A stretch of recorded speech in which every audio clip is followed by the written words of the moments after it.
तो quantitative methods में concentration को एक्सप्रेस करने के लिए हमने जो नेक्स्ट टर्म ली है वो है वॉल्यूम परसेंटेज। ओके, इसको परसेंटेज बाय वॉल्यूम भी बोला जाता है। पिछली टर्म हमने ली थी मास परसेंटेज। मास परसेंटेज और वॉल्यूम परसेंटेज के फार्मूले जो होते हैं वो देखने में एक जैसे लगते हैं, लेकिन दोनों में बहुत डिफरेंस है। मास परसेंटेज में जो मास होता है वो टेम्परेचर पर डिपेंड नहीं करता है, जबकि वॉल्यूम जो होता है वो टेम्परेचर पर डिपेंड करता है। इसकी वजह से बहुत से डिफरेंस क्रिएट हो जाते हैं। ओके, अब बात आती है कि जो वॉल्यूम परसेंटेज होता है ये कब लिया जाता है, तो जब सोल्यूट और सॉल्यूशन यानी कि सॉल्वेंट दोनों ही जो होते हैं वो लिक्विड फॉर्म में होते हैं, तब जो होता है वॉल्यूम परसेंटेज का यूज किया जाता है कंसंट्रेशन को एक्सप्रेस करने के लिए। ओके,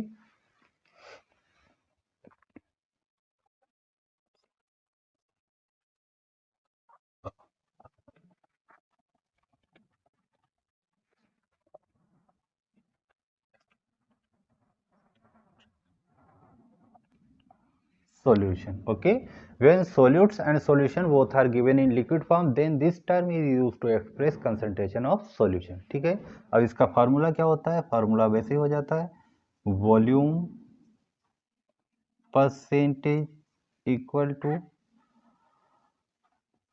वॉल्यूम ऑफ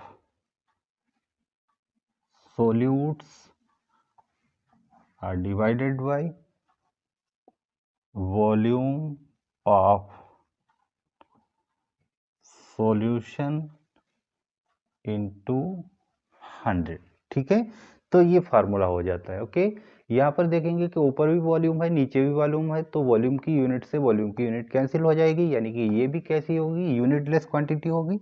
ओके, तो इट इज तो इट इज यूनिटलेस। ओके, इसकी कोई यूनिट नहीं होती है।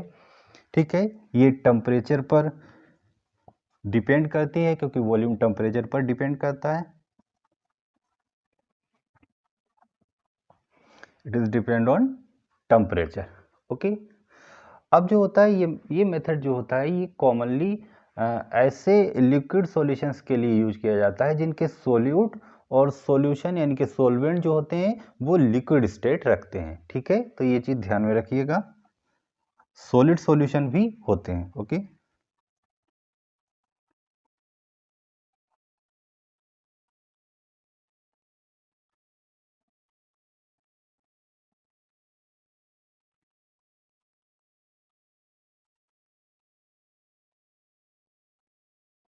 ओके, तो it is commonly use to express concentration of those liquid solutions which having solutes and solution in liquid state.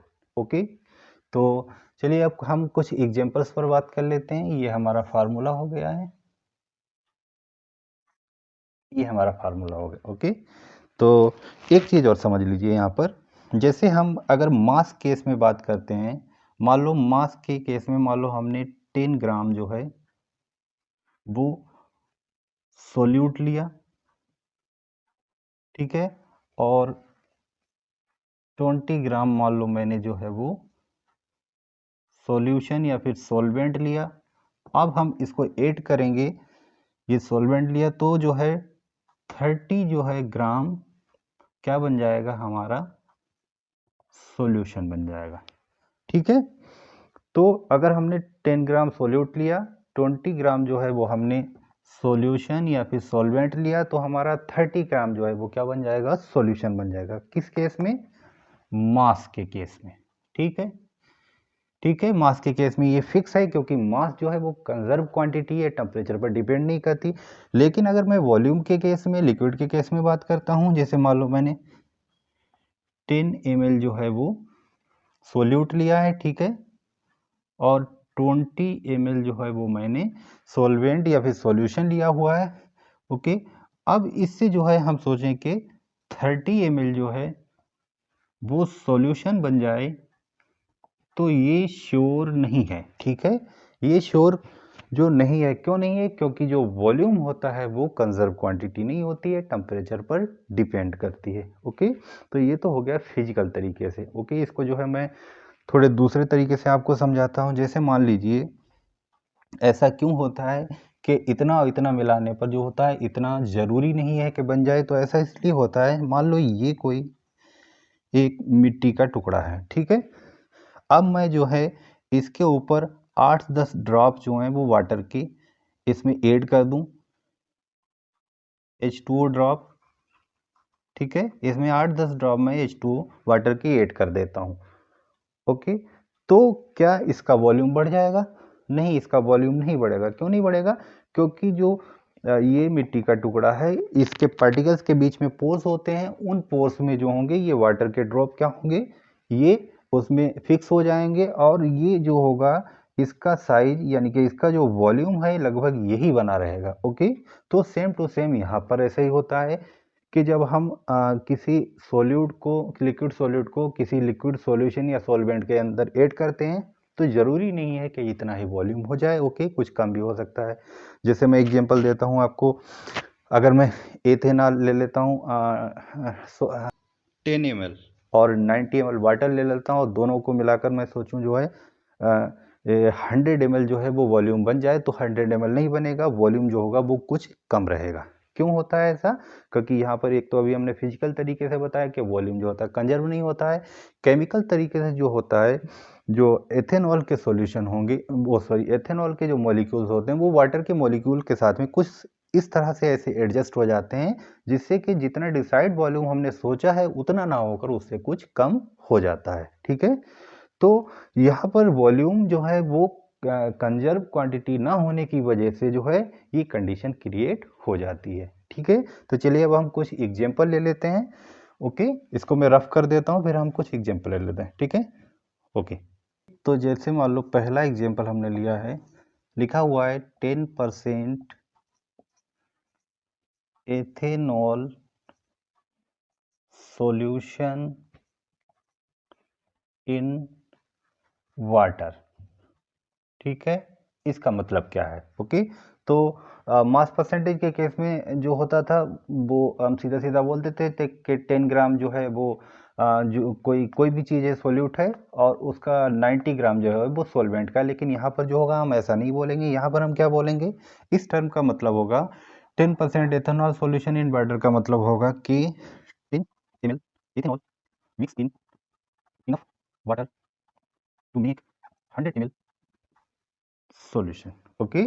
तो 10 ml ethanol mix in enough water to make 100 ml solution, okay. यहाँ पर इसका मतलब ये होगा, ये नहीं लिखेंगे हम कि 10 ml एथेनॉल और 90 ml जो है वो वाटर का जो मिलकर 100 ml बनाएंगे। क्यों? क्योंकि अभी हमने ये बताया था कि वॉल्यूम जो है वो कंजर्व क्वांटिटी नहीं है, तो कुछ वॉल्यूम जो है वो कम हो सकता है, ओके। इसलिए हम बोलेंगे अगर हमें 100 ml सॉल्यूशन बनाना है तो हम बोलेंगे, जैसे मान लो हमने 10 ml जो है सॉल्यूट ले लिया, तो हम बोलेंगे हमने इनफ जो है वो सॉल्वेंट लिया हुआ है, इतना इनफ लिया हुआ है कि जो है 100 ml बन गया, ठीक है। जबकि मास परसेंटेज के केस में हम यहाँ पर सीधा सीधा 90 बोलते थे क्योंकि मास कंजर्व रहता है, ओके। और एग्जाम्पल हम ले लेते हैं, जैसे मान लो लिखा है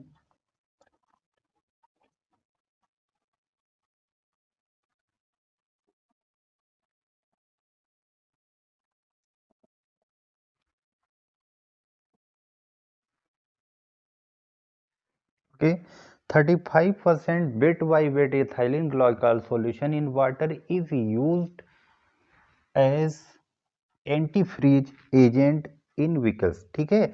गाड़ियों के अंदर जो होता है वो 35% एथाइलिन ग्लाइकॉल का वाटर के साथ में सॉल्यूशन जो होता है यूज किया जाता है। ये जो होता है ये गाड़ी का टेम्परेचर, इंजन का जो टेम्परेचर होता है उसको थोड़ा सा क्या कर देता है, कम कर देता है, जिससे क्या क्या होता है कि इंजन जो होता है वो ज़्यादा गर्म नहीं होता है। ये टेम्परेचर को लगभग जो होता है वो 0 से -17 डिग्री के करीब जो होता है, डिग्री सेल्सियस के करीब क्या करता है, ये कम कर देता है, ठीक है, इसका सॉल्यूशन वाटर के साथ में, ओके।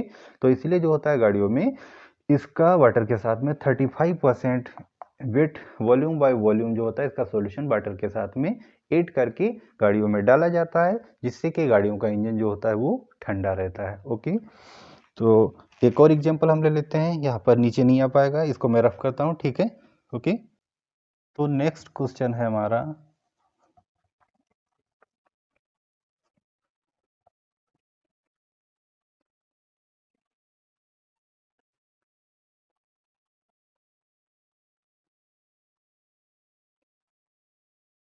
ठीक है।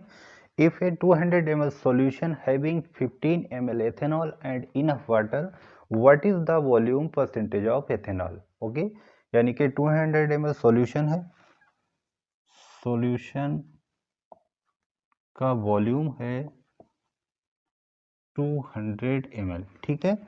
और सोल्यूट यानी कि एथेनॉल ये कितना दे रखा है, 15 ml दे रखा है। आपको क्या करना है, बताना है कि ये जो होता है वॉल्यूम बाय परसेंटेज के हिसाब से कितना है, ठीक है। तो फार्मूला लगा लेते हैं, volume percentage equal to volume of solute दे रखा है 15 ml, volume of solution 200 ml into 100, ठीक है। इसको कट कर देते हैं, 2 जीरो से 2 जीरो और 2 वन जा 2, 2 7 जा 15, डेसिमल लगाया, 2 5 जा 10, यानी कि 7.5% जो होगा वो वॉल्यूम बाय वॉल्यूम जो है वॉल्यूम परसेंट निकल कर आ गया किसका, सोल्यूट का, ठीक है। तो ये कुछ एग्जांपल हो गए वॉल्यूम परसेंटेज के। अब जो है हम नेक्स्ट टर्म लेते हैं कंसंट्रेशन को एक्सप्रेस करने वाली, ओके। इसको मैं रफ कर देता हूँ, फिर हम नेक्स्ट टर्म की बात करते हैं, ठीक है, ओके। तो कंसंट्रेशन को एक्सप्रेस करने के लिए हमने जो नेक्स्ट टर्म ली है वो है मास वॉल्यूम परसेंटेज, ओके।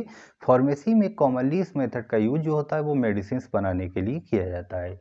ये मेथड जो होता है हम कभी यूज करते हैं जब सोल्यूट्स जो होते हैं वो ग्राम में दिए हुए होते हैं, और जो सोलवेंट यानी कि सॉल्यूशन जो होता है वो किस में दिया हुआ होता है, लिक्विड फॉर्म में दिया हुआ होता है, ओके, ठीक है।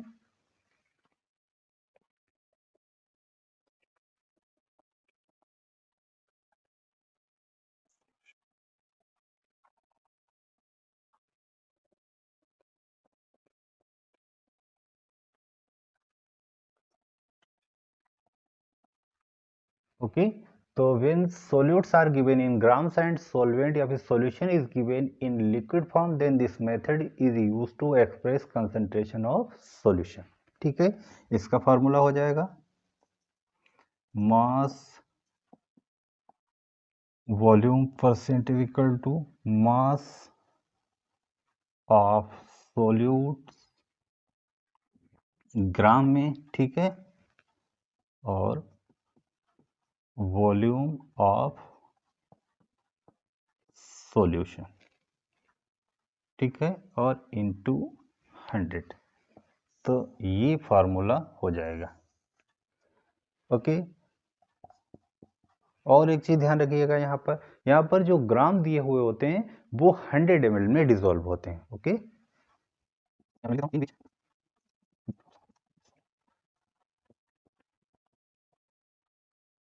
Okay, in which grams of solutes are dissolve in 100 ml सॉल्यूशन, यानी कि यहाँ पर ये जो वॉल्यूम लिया गया है यहाँ पर ये 100 ml लिया जाता है, ओके। और इसमें जो भी ग्राम होता है वो डिसॉल्व किया जाता है, ठीक है। और क्या यहाँ पर वॉल्यूम है, ठीक है, वॉल्यूम का यूज हुआ है, ओके। तो ये भी कैसी है, टेम्परेचर डिपेंडेंट क्वांटिटी है, it is depend on temperature, ये टेम्परेचर पर डिपेंड करती है, ठीक है। इसकी यूनिट की बात करें अगर तो यहाँ पर मास ग्राम में होता है, तो ऊपर ग्राम, ठीक है, नीचे वॉल्यूम है तो ml, ग्राम अपान ml, ठीक है। ऐसे करके ये इसकी यूनिट हो जाएगी, ओके। अगर मान लो ठीक है, ऐसे ग्राम अपान ml ही होगा क्योंकि छोटी क्वांटिटी लेते हैं, ज़्यादा बड़ी क्वांटिटी मेडिसिन बनाने के लिए ज़्यादातर यूज नहीं होती है। अगर जैसे मान लो ऊपर जो है किलोग्राम में है तो ऊपर किलोग्राम हो जाएगा, नीचे मान लो लीटर है तो नीचे किलोग्राम अपान लीटर हो जाएगा, ओके। तो ये हो गया मास वॉल्यूम परसेंटेज, ठीक है। तो इस पे और ज़्यादा कुछ है नहीं, तो चलिए अब हम जो है नेक्स्ट मेथड की बात करते हैं, ओके। कंसंट्रेशन को एक्सप्रेस करने की, तो मैं इसको रफ कर देता हूँ, ठीक है, ओके। इसका स्क्रीनशॉट ले लीजिए आप, ओके। तो कंसंट्रेशन को एक्सप्रेस करने के लिए हमने जो नेक्स्ट टर्म ली है वो है मोल फ्रैक्शन, ओके। ये काफ़ी इंपॉर्टेंट टॉपिक है, आगे इसका काफ़ी यूज है, ओके। इस टर्म का यूज जो होता है कब किया जाता है, जब सोल्यूट्स और सॉल्यूशन दोनों के मोल नंबर दिए हुए होते हैं, या फिर कोई सॉल्यूशन दे रखा है उसका मास दे रखा है, ओके, और सॉल्यूट और सॉल्वेंट के मास को दे रखा है और हमसे पूछा गया है इनके मोल फ्रैक्शन को काउंट कीजिए, तब हम इसका यूज करते हैं, ठीक है।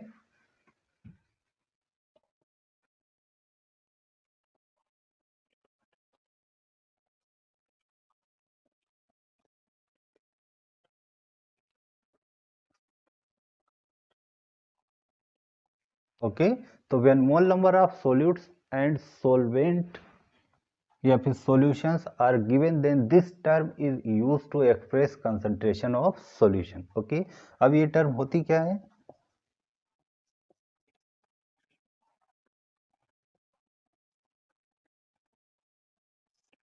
ओके, तो it is the ratio of mole number of it is the ratio of mole number of solutes and mole number of solution.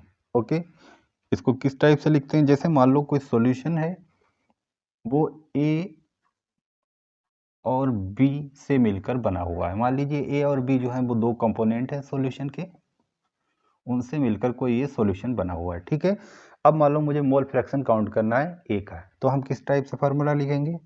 मोल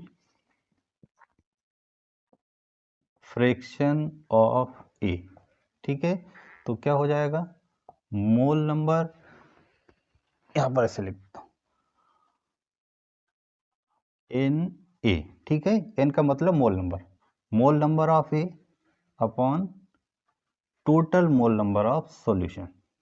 तो टोटल मोल नंबर यानी कि ए और बी के mole, n a plus n b. ठीक है, मोल number of जिसका हमें count करना है, मोल फ्रैक्शन ऑफ ए, तो मोल नंबर ऑफ ए। ठीक है, और नीचे मोल नंबर ऑफ टोटल सॉल्यूशन यानी कि इसके मोल नंबर और इसके मोल नंबर, यहाँ पर मैं लिख देता हूँ।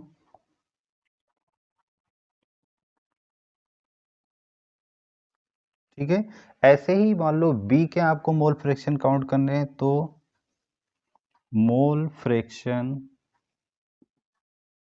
ऑफ बी इसी टाइप से फार्मूला हो जाएगा। अब ऊपर सॉल्यूट की जगह पर v के मोल नंबर और नीचे टोटल मोल नंबर ए और मोल नंबर किसके? v के। तो इस तरह से आप a और b या फिर जितने भी कंपोनेंट हैं सॉल्यूशन के अंदर, उनके मोल फ्रैक्शन जो है वो काउंट कर सकते हैं। ठीक है, तो चलिए हम एक एग्जांपल ले लेते हैं इस पर।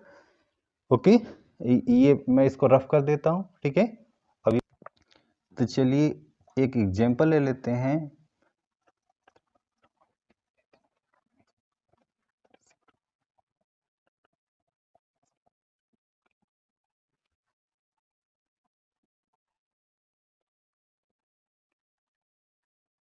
ओके, तो क्वेश्चन हमारा है कि 23 gram of ethanol mix with 36 gram of water to make solution, calculate the mole fraction of both ethanol and water in solution. ठीक है, तो वाटर और एथेनॉल दोनों के मोल फ्रैक्शन जो है हमें काउंट करने हैं। ठीक है, तो मोल फ्रैक्शन काउंट करने से पहले मान लो आपको वाटर के मोल फ्रैक्शन पहले काउंट करने हैं। वाटर के मोल फ्रैक्शन, ठीक है, इसका निकालना है। तो वाटर का मोल फ्रैक्शन निकालने के लिए हमें क्या है? वाटर के मोल नंबर मालूम होना चाहिए। ऐसे एथेनॉल के तो सबसे पहले हम क्या करते हैं, इनका जो मास दे रखा है उससे मोल नंबर इसके निकाल लेते हैं। इधर मैं साइड में निकाल लेता हूँ। तो वाटर का मास कितना दे रखा है? मास ऑफ वाटर कितना दे रखा है? 36 ग्राम दे रखा है। ओके, और मोलर मास ऑफ वाटर का कितना होता है? Molar mass of H2O। तो मोलर मास ऑफ वाटर का कितना हो जाएगा? 2 हाइड्रोजन, ऑक्सीजन का 16, यानी कि 2 प्लस 2 हाइड्रोजन के 2 हाइड्रोजन है और 16 यानी कि 18 ग्राम। ठीक है, ऐसे ही मास हम इसका लिख लेते हैं एथेनॉल का। मास ऑफ एथेनॉल का कितना दे रखा है? 23 ग्राम, 30 ग्राम दे रखा है। ठीक है, और इसका जो है एथेनॉल का जो है हम मोलर मास निकाल लेते हैं। तो मोलर मास ऑफ एथेनॉल यानी कि C2H5OH, ये एथेनॉल है, इसका मोलर मास निकालना है। तो 2 कार्बन है। ठीक है, 2 कार्बन का मतलब 12 इंटू 2, एक कार्बन का 12 होता है, प्लस हाइड्रोजन 5 और ये 6, तो 1 इंटू 6 प्लस ऑक्सीजन का कितना? 16। ठीक है, तो इसको कितना हो जाएगा? 24 प्लस 6 प्लस 16, इसको करते हैं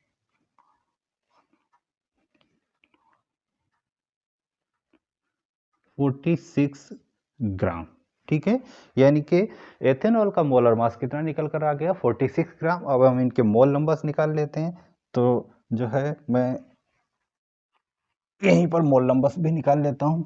यहाँ पर NH2 वाटर के मोल नंबर कितने हो जाएंगे,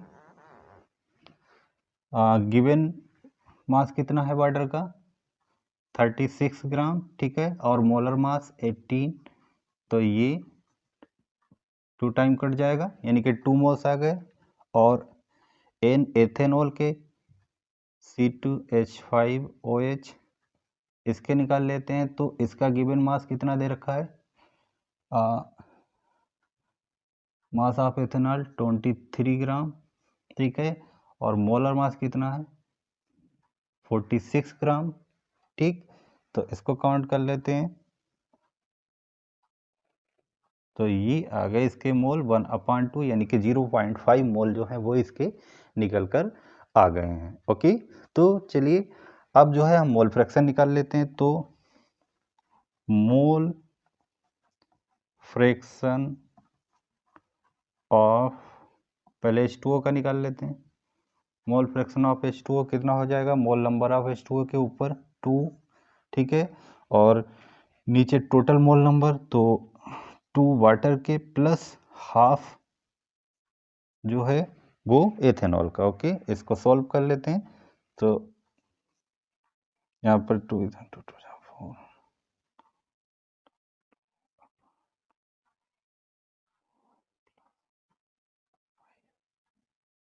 ऐसे करके हो जाएगा। ओके, तो 2 ऊपर चला जाएगा, 2 2 जा 4/5। ओके, तो मोल फ्रैक्शन जो होगा, इसको चाहे तो और हम आगे सॉल्व कर लें, तो मोल फ्रैक्शन जो है वो इतना निकल कर आ गया किसका, H2O का। ओके, ऐसे ही जो है हम मोल फ्रैक्शन निकाल लेते हैं एथेनॉल का। मोल फ्रैक्शन ऑफ एथेनॉल, एथेनॉल का मोल फ्रैक्शन क्या हो जाएगा, तो एथेनॉल का मोल फ्रैक्शन कितना आया था 1/2 upon total, total 2 plus 1/2, 2 plus 1/2 जो है हमने अभी ऐड किया था, तो ये कितना आ गया था 1/2 अपॉन 4 प्लस 1, यानी कि 5/2 ऐसे करके आ गया था। ठीक है, तो ये ऊपर चला जाएगा, ये इनके साथ में आ जाएंगे, तो यहाँ पर क्या हो जाएगा 2/10 ऐसे करके हो जाएगा। इसको और कट कर देते हैं 1, यानी कि 1/5। ठीक है, तो मोल फ्रैक्शन एथेनॉल का आ गया 1/5, और मोल फ्रैक्शन जो है वो वाटर का जो है कितना आ गया, ये इतना 4/5। ठीक है, तो इस तरह से जो है हम मोल फ्रैक्शन के क्वेश्चंस सॉल्व कर सकते हैं। ठीक है, तो चलिए नेक्स्ट कंसंट्रेशन को एक्सप्रेस करने वाली हम टर्म ले लेते हैं। ओके, इसको मैं रफ कर देता हूँ। ठीक है, एक बार आप इसका स्क्रीनशॉट ले लीजिए। तो अब तक हमने कंसंट्रेशन को कैलकुलेट किया था परसेंट में या फिर फ्रैक्शन के अंदर। ओके, तो अब जो था कुछ सैंपल्स ऐसे आए जिनके अंदर जो सोल्यूट था उसका अमाउंट बहुत ही कम था। जैसे मैं बात करूं अगर लेड की वाटर के अंदर, तो लेड का अमाउंट जो होता है वो वाटर में बहुत ही कम, एकदम ना के बराबर होता है, एज ए पोल्यूटेंट होता है। ऐसे ही मैं बात करूं अगर एयर के अंदर जो है पोल्यूटेंट की, तो एयर के वॉल्यूम के रेस्पेक्ट में पोल्यूटेंट का जो होता है अमाउंट वो बहुत ही कम होता है। ठीक है, तो अब अगर जो है इन पोल्यूटेंट की कंसंट्रेशन को परसेंट में कैलकुलेट किया जाए तो उनकी कैलकुलेशन में काफ़ी प्रॉब्लम होगी, उनसे जो आंसर निकल कर आएगा उसको पढ़ने लिखने या फिर यूज करने में काफ़ी प्रॉब्लम होगी। कैसे, जैसे इसको एग्जांपल से हम समझते हैं। मान लीजिए मैंने एक सैंपल लिया है वाटर का, वाटर को मैंने 1000 ग्राम लिया हुआ है। ठीक है, अब 1000 ग्राम H2O के अंदर जो है मैंने लेड का जो कंटेंट है उसको कैलकुलेट किया, तो वो कुछ इस तरह से निकल कर आया है। मान लो 0.000000001 ऐसे करके निकल कर आया। ठीक है, अब इसको अगर मैं परसेंट में यानी कि पर 100 पार्ट के रेस्पेक्ट में इसको कैलकुलेट करता हूँ, तो 2 जीरो से 2 जीरो कैंसिल होंगे। ओके, अब भी ये नंबर जो है वो बहुत छोटा होगा। अब अगर आप 1000 से इस छोटे नंबर को डिवाइड करेंगे तो आंसर और भी छोटा हो जाएगा।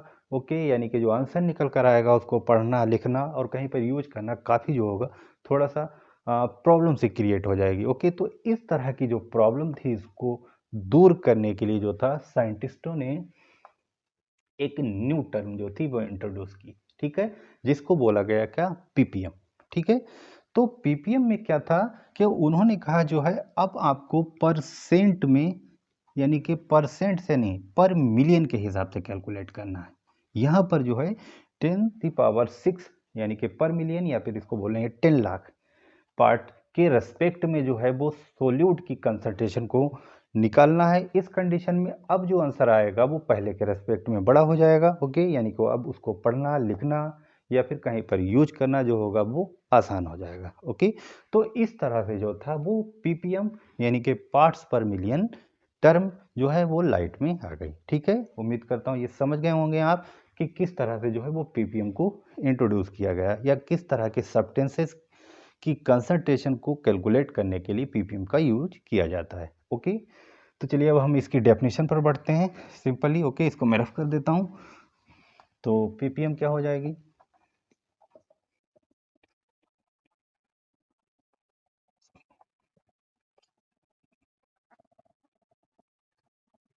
ओके, तो it is defined as parts of solute present in per million parts of solution. ठीक है, तो इसका फार्मूला इसी टाइप से हो जाएगा, पीपीएम।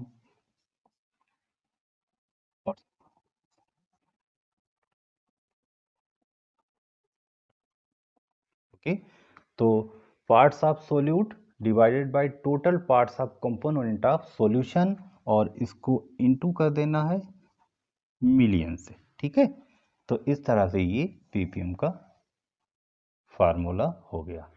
ओके, अब जो है ये जो पीपीएम है यहाँ पर जो पार्ट्स ऑफ सॉल्यूट हैं ये क्या है, ये ग्राम है या फिर ये वॉल्यूम है। ओके, या पार्ट ऑफ कंपोनेंट ग्राम है वॉल्यूम है ये क्या है। ओके, तो जो है पीपीएम को ग्राम में भी एक्सप्रेस किया जा सकता है, यानी कि मास बाई मास में भी, पीपीएम को वॉल्यूम बाई वॉल्यूम में भी ठीक है एक्सप्रेस किया जा सकता है, और पीपीएम को जो है वो मास बाई वॉल्यूम में भी एक्सप्रेस किया जा सकता है। ओके, तो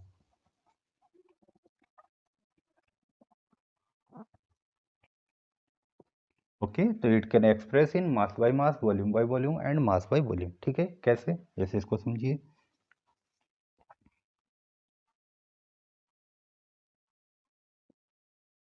पीवीएम मास बाय मास, पहले तो हम क्या लिखेंगे,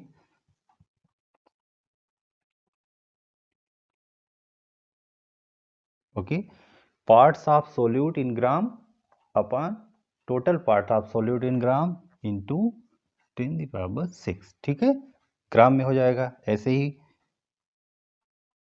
वॉल्यूम के रेस्पेक्ट में तो हो जाएगा पीपीएम वॉल्यूम बाय वॉल्यूम।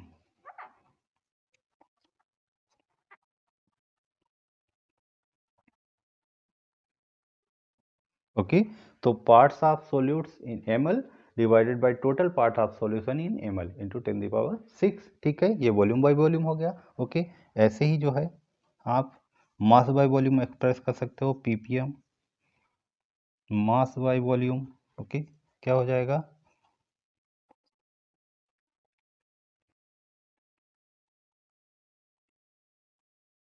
ठीक है, parts of solute in gram divided by total parts of solution in ml। ठीक है, ये हो जाएगा मास बाय वॉल्यूम। तो आप इस तरह से भी जो है वो एक्सप्रेस कर सकते हैं। ठीक है, एक चीज़ और ध्यान में रखिएगा, अगर सोल्यूट का अमाउंट जिसकी कंसंट्रेशन हमें निकालनी है और भी बहुत ज़्यादा कम हो गया, ठीक है, तो अब जो है हमारे पास एक और टर्म है, उसमें हम उसकी कंसंट्रेशन को निकाल सकते हैं, क्या, पीपीबी।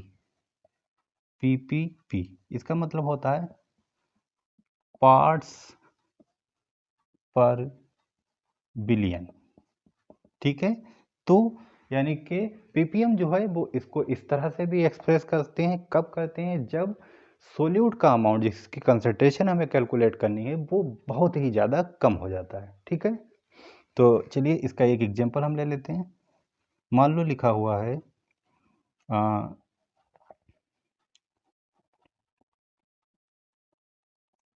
ओके, लिखा हुआ है 5.8 ppm oxygen in sea water. इसका मतलब क्या हो गया? ओके, इसका मतलब हो गया कि 5.8 ग्राम ऑक्सीजन जो है वो 10⁻⁶ ग्राम ऑफ सी वाटर के अंदर प्रेजेंट है। ओके,